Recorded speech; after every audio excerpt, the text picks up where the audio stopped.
Hi, we are going to learn now the halachas of Shabbos Erev Pesach. This year is very unique that Erev Pesach comes out on Shabbos, so it's different than a regular year. Let's see certain halachas that are different when it's Shabbos Erev Pesach than a regular year. So let's start. So we're going to start learning a little bit from Kitzur Shulchan Aruch, Siman Kif Tezvov. So if you have at home a Kitzur, that would be in English Siman 115. Okay. So we'll start. Sif Aleph, the first Sif. Erev Pesach shechol liyos b'Shabbos. If Erev Pesach falls out on Shabbos, like this year, boitkin as chumetz b'layl yid gimel. We make bediketz chumetz on the night of the 13th, meaning like this. Dahaina b'layla, the night hashayich liyom vov. That's shaykh to Friday, meaning like this. If this would have been a regular year, so we start checking for the chametz a night before Pesach. But because a night before Pesach would be Friday night, so we can't do it. So instead we check for the chametz on Thursday night. And after we finish checking for the chametz, after we check for the chametz, we make bittul, we annul the chametz, we say kol chamida, as we do on a regular year. Here's another difference. On Friday, on Friday, you burn the chumash the same like you would burn every year. But you might ask, why on Friday do we burn it at the same time that we burn it every year? If we're going to be eating on Shabbos, challah. The answer is, we don't want it to be a difference from this year to other years because people might start getting confused. So that's why Friday, when we burn the chametz, we burn it like we would have burned it every year. Aval, but the only difference is, aval ein tzurich lo mikol chamiru. Usually, when you annul when you burn the chametz, you annul it right after. But now we can't do the second annulment after burning the chametz because the problem is we still want to eat bread on Shabbos. So basically, we just burn the chametz on Friday and we wait for the annulment after we finish the morning meal on Shabbos. Elu b'Shabbos lachachile. Shabbos, after you finish the Shabbos morning meal, then mevatla, you annul the chametz kol chamiri, you say kol chamiri as you would say on a regular year. So let's review again. On a regular year, you check the chametz the night before, you burn it Erev Pesach, and then you annul it. You annul it both after you check the chametz at night, and you make another annulment for the chametz that you know about after you burn the chametz Erev Pesach. But the problem is this year, Erev Pesach is Shabbos, so you can't burn the chametz on Shabbos, and you can't look for the chametz on Shabbos.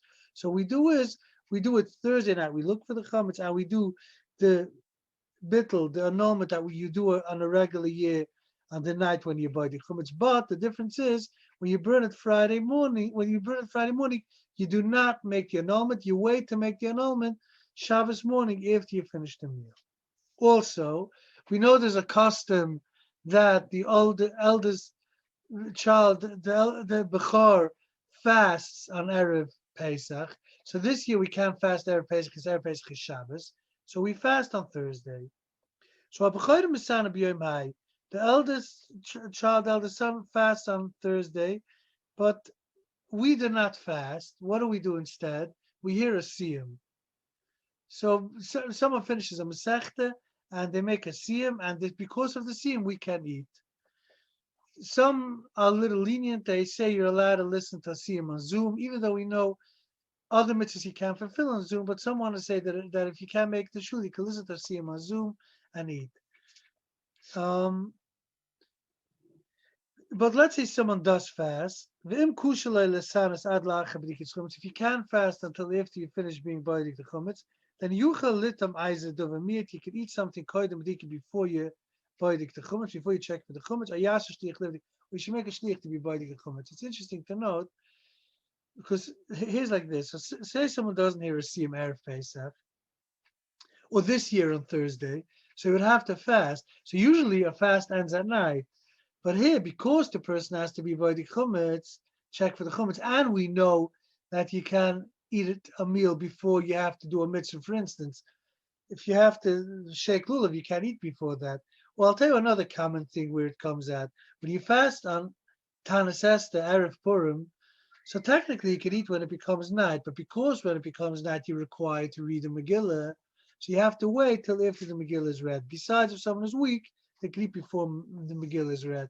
Here too, if someone doesn't hear a siyum Erev Pesach, preferably you should hear a siyum.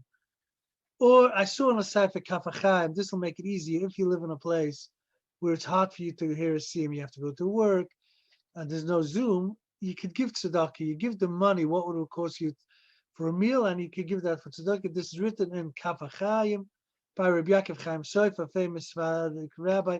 That's accepted by other poskim too, if it's hard to hear a siyum. So again, let's say someone does fast. I hope that doesn't happen because it's very hard.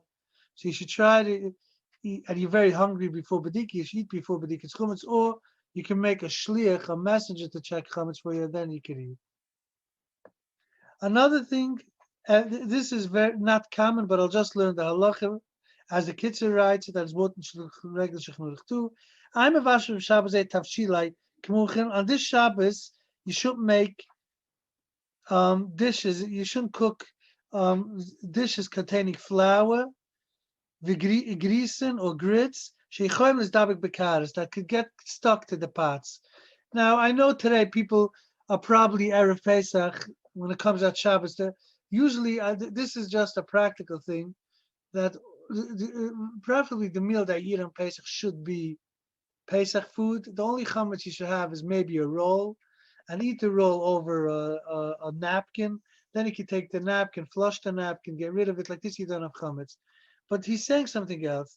He's saying that if somebody does want to cook chametz, you shouldn't cook it in a pot that it might stick to the pot, because then how are you going to get rid of it? It's Erev Pesach Shabbos, it's hard to get rid of it. Usal adichin, you can't wash it only if you need to use the pot, and you can't wash it Shabbos Erev Pesach. Al kan yivashi rak mechum shayim with the book. If someone does want to eat chametz, you should just cook food that won't stick to the pots. After you eat, mina haitev as a mapper, shake the tablecloth well, matzniim kol klai chametz, and take the tablecloth and put it away with the rest of the chametz utensils. B'chaydish ayrug aleches b'yishon Pesach, in a room that you would not go into Pesach. Vim nishalem mat pas. If someone, let's say, I don't know, he bought a big challah, that's what I'm saying again. Preferably, you should try to buy a roll, or let's say you're in the mood of challah. Try to make sure it's enough that your family can consume Erev Pesach. But let's say someone didn't, you like him, you give it to a non-Jew. Raki zu b'sitzur. Make sure that the non-Jew doesn't carry it out of the house. I mean, or if he wants to carry it for himself, it's a different story. But don't tell him to carry it out. And you can clean the chametz in the house through a non-Jew or through something that's or with a permitted object. This is also Nasiv Daled. Baboike mispal bashkume. It's good the morning to daven bashkume. Bashkume early prayers. Some shuls daven like 8 o'clock. If they daven usually at 10 or 9:15, they daven now at 8 to give you enough time to eat. It shouldn't be too late to be able to eat the chametz. It's good to divide the meal in two because the issue of eating shalashidis. Then you should bench in the middle of the meal. You make a small break by taking a walk. Or you speak Torah, betil. You wash again. You eat again. You could bench again. To be mekayim shalashidis. So the Kitzur gives an idea to wash, bench, wash again, eat bread like this. You can eat shalashidis. But there are people that have a different custom, as it's known. You can fulfill the mitzvah of the third meal by fruit. So a lot of people have a custom that they eat the chametz meal, they bench, and late in the afternoon they'll eat fruit. But the Kitzur writes to divide the meal, bench, wash again, and bench. The custom is that Haftorah is in Malachi, beginning with the words V'arvu. The Fishakusav Sham, it's brought down the Huvi Hamas al Baisuaitze. Bring all the tithes into the storage house. V'himen Yuna. It's also connected to Erev Pesach. Because according to one opinion, the you would have to get rid of the tithes on the 4th year of Shemitah, so that would have to be Erev Pesach. That's how you read that Haftorah. If Erev Pesach is Shun HaShvius Shemitah, in the Erev Pesach of the 7th year of Shemitah, Shekol HaMashiv Shekol Gimel Shun Mitzvah, all the masses, all the tithes that he separated on the 3rd year, on all the 3rd years of his grain. It was in his house. He has to give it down to Levi. To Levi. Erev Shabbos, Yizur Kol Udam Yoid Miad Lishlam Hiflish Chalim and Achal Shov L'Kov Shabbos. If someone bakes Chalei Shabbos, I know it's very hard. Not too many people do it. Nearly no one does it because there's no way to get rid of it. But he says in any case, you should ask before Shabbos if they took Chaleh. If he did not take off Challah, remind himself of Shabbos. Yes, there's a problem. What he should do with it? He can take Challah in Shabbos. You can't keep it.